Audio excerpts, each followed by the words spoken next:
ചപ്പാത്തിയുടെ ഒപ്പം കഴിക്കാൻ പറ്റിയ ഒരു അടിപൊളി എഗ് ഗ്രേവിയുടെ റെസിപ്പിയാണ്. ആദ്യം കോഴിമുട്ട ഒന്ന് പുഴുങ്ങിയെടുത്തിട്ട് തൊലിയൊക്കെ കളഞ്ഞ് വരഞ്ഞെടുത്ത് മാറ്റി വെക്കാം. അത് കഴിഞ്ഞിട്ട് നമുക്കൊരു ചട്ടി ചൂടാക്കിയിട്ട് വെളിച്ചെണ്ണ ഒഴിച്ചു കൊടുക്കാം. അതിലേക്ക് ഒരു സവോള നീളത്തിൽ അരിഞ്ഞത് ചേർത്ത് കൊടുക്കുക. അതിലേക്ക് അതിനുള്ള ആവശ്യത്തിനുള്ള ഉപ്പും ചേർത്ത് കൊടുക്കുക. അതൊന്ന് വഴന്ന് വരുമ്പോൾ നമുക്ക് അതിലേക്ക് ഒരു പിടി കറിവേപ്പിലയും ഇഞ്ചി വെളുത്തുള്ളിയും ചെറുതായിട്ട് ചതച്ചതും ചേർത്ത് കൊടുക്കുക.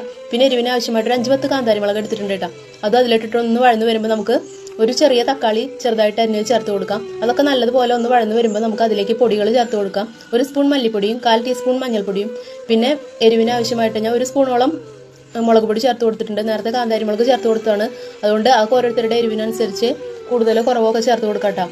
അത് കഴിഞ്ഞിട്ട് അതിൻ്റെ ഒക്കെ പച്ചമണം മാറണ വരെ ഒന്ന് വഴറ്റിയെടുക്കുക. പിന്നെ ഒരു പിഞ്ച് പെരിഞ്ചീരകം ചതച്ചെടുത്ത് ചേർത്ത് കൊടുക്കുക. അത് ചേർത്ത് ഒന്ന് ഇളക്കിയതിന് ശേഷം നമുക്ക് മിക്സിയുടെ ജാറിലേക്ക് ഇട്ട് കൊടുത്തിട്ട് നല്ല പോലെ ഒന്ന് അരച്ചെടുക്കാം. കഴിഞ്ഞൊരു ചട്ടി ചൂടാക്കിയിട്ട് കുറച്ച് വെളിച്ചെണ്ണ ഒഴിച്ച് കൊടുക്കുക. അതിലേക്ക് നമ്മൾ ഈ വരഞ്ഞു വെച്ചിട്ടുള്ള മുട്ട ചേർത്ത് കൊടുക്കുക. അതിലേക്ക് അതിൻ്റെ മേലേക്ക് കുറച്ച് ഗരം മസാല ഒന്ന് സ്പ്രെഡ് ചെയ്ത് കൊടുക്കുക. അത് കഴിഞ്ഞിട്ട് നമ്മുടെ ഈ അരച്ച് വെച്ചിട്ടുള്ള ആ മസാല അതിലോട്ട് ഒഴിച്ച് കൊടുത്തിട്ട് ചേർത്ത് കൊടുക്കാം. അടിപൊളി ടേസ്റ്റാണ് കേട്ടോ. എല്ലാവരും ട്രൈ ചെയ്ത് നോക്കണേ. കുറച്ച് മല്ലിയിലയും അവസാനമായിട്ട് വെതറി കൊടുത്ത്